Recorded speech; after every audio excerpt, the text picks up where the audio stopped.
Oui, vous avez raison de poser cette question parce que les fondamentalistes sont souvent en désaccord avec la science. Et ce n'est pas toujours la science qui a tort. Je vais prendre un exemple célèbre, et d'ailleurs les protestants ont beau jeu d'accuser les catholiques concernant l'affaire Galilée.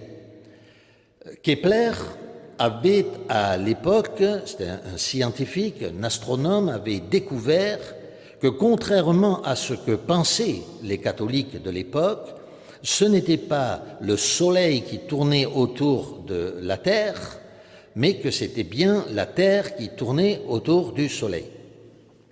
Et Galilée avait suivi l'enseignement de Kepler. Les catholiques ont accusé Galilée de parler contre la Bible et d'être donc un hérétique. En réalité, ces catholiques étaient des fondamentalistes et leur enseignement, leur compréhension du message biblique les rendait absolument stupides et en opposition avec la science. Les événements ont montré que c'était bien la science qui avait raison. Non pas que la Bible avait tort, mais que ces catholiques avaient tort. En effet, quand l'on s'exprime, on s'exprime souvent, non pas comme du ciel voyant la terre, mais comme de la terre, comme des humains qui regardent au ciel. Alors c'est ainsi que nous disons, par exemple, le soleil se lève à l'est et se couche à l'ouest. Alors ceci est vrai, bien entendu, mais il faut l'interpréter à la façon humaine de s'exprimer. Il est évident que d'abord le soleil ne se lève jamais. De quelle manière le soleil pourrait-il se lever? Il ne se lève pas non plus à l'est et il ne se couche pas non plus à l'ouest. Vous êtes bien d'accord avec moi, n'est-ce pas? Oui. Bien, donc c'est une façon de s'exprimer. La Bible donc n'avait pas tort. C'est bien les catholiques fondamentalistes à l'époque qui avaient une mauvaise approche de la lecture biblique. Aujourd'hui, ces protestants, qui se moquent bien de ces catholiques de l'époque et de l'affaire Galilée, font la même chose lorsqu'ils lisent le récit biblique. Ils n'ont pas changé. Ces fondamentalistes à l'excès s'avèrent être absolument stupides et en opposition avec la science, mais aussi en opposition avec ce que la Bible dit à cause de leur interprétation tellement littérale. Alors nous allons revenir sur la pensée que vous avez émise, et si nous prenons la Genèse au chapitre 1er et que nous lisons le récit, nous allons voir qu'il n'est pas du tout question que la terre ait été créée en 6 jours de 24 heures, mais plutôt en 6 jours, c'est-à-dire en 6 périodes de temps. D'autre part, il n'est pas dit que la terre ait été créée en 6 jours, mais il est dit que la terre, nous allons le voir, a été aménagée en 6 jours. Ce n'est pas du tout la même chose. Je vais prendre un exemple. Supposons que vous ayez les moyens, vous voulez construire votre maison et vous habitez à l'étranger. Alors, vous créez votre maison, vous la faites construire, vous faites construire les murs, et puis vous êtes obligé de partir à l'étranger. C'est exactement ce qui s'est passé pour notre terre. Il est dit que la terre a été créée à une certaine époque, mais qu'elle a été aménagée longtemps plus tard. Et nous allons donc lire cela dans le récit biblique.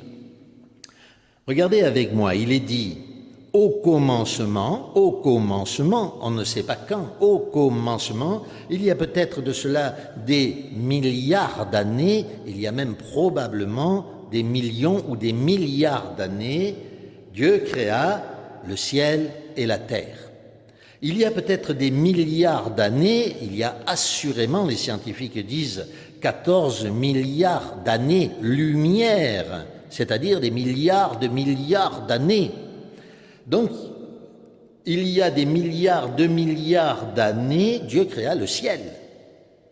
Et il y a, nous disent les scientifiques, des milliards d'années ou des millions d'années, Dieu créa aussi la terre. Donc d'abord le ciel et ensuite la terre. Et puis il vient dans ce temps où tout au long de ce temps, il est dit la terre était vide et vague. Les ténèbres couvraient l'abîme et un vent de Dieu ajoutait la surface des eaux. Donc la terre était là. D'ailleurs, la phrase grecque, c'est tohu bohu. La terre était en tohu bohu, et il y avait de l'eau sur la terre avant que Dieu n'aménage la terre. Ce qui veut dire qu'effectivement, on pourrait d'ailleurs même de nos jours trouver de l'eau sur d'autres planètes. Pourquoi pas? Donc, au commencement, on ne sait pas quand, Dieu créa les cieux et puis, plus tard, créa la terre. L'aménagement de la terre ne commence qu'au verset 3, puisqu'il est dit, Dieu dit, que la lumière soit et la lumière fut. Que la lumière soit où? Qu'elle apparaisse sur la terre. On le comprend, le soleil existait déjà depuis longtemps, il était là. Seulement, de la terre, on ne voyait pas la lumière du soleil. Il est évident que le soleil n'a pas été créé après la terre. Dire une telle chose serait une absurdité qui serait déplorable.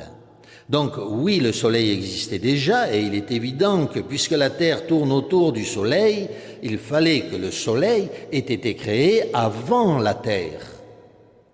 Et donc la terre tourne autour du soleil, fixée par l'attraction du soleil. Donc oui, la lumière du soleil existait déjà bel et bien, mais elle apparaît sur la surface de la terre. Dieu faisant tomber la poussière qu'il y a autour de la terre, qu'il y avait autour de la terre, la lumière s'est mise à apparaître sur la terre. Il s'agit donc bien, lorsqu'il est écrit « Dieu dit que la lumière soit », du commencement de l'aménagement de la terre. Et c'est donc en 6 jours, c'est-à-dire en 6 périodes de temps, que Dieu a aménagé la terre. Il ne s'agit donc pas de la création, mais de l'aménagement de la terre. Et on le comprend, il n'est pas question ici de 6 jours au sens littéral, mais de 6 périodes de temps.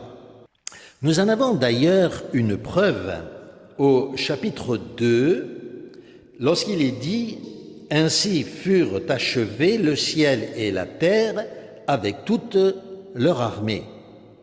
Et au verset 4, il est dit « Telle fut l'histoire du ciel et de la terre au jour, sans S, donc au jour singulier, où ils furent créés. » Or, le récit du chapitre 1er nous parle de 6 jours au pluriel, alors que le verset 4 nous parle de jours au singulier, un jour qui comprend ces 6 jours. La Bible elle-même nous montre que un jour est relatif, le mot jour est relatif, puisque l'apôtre Pierre nous dit « un jour pour Dieu est comme 1000 ans ».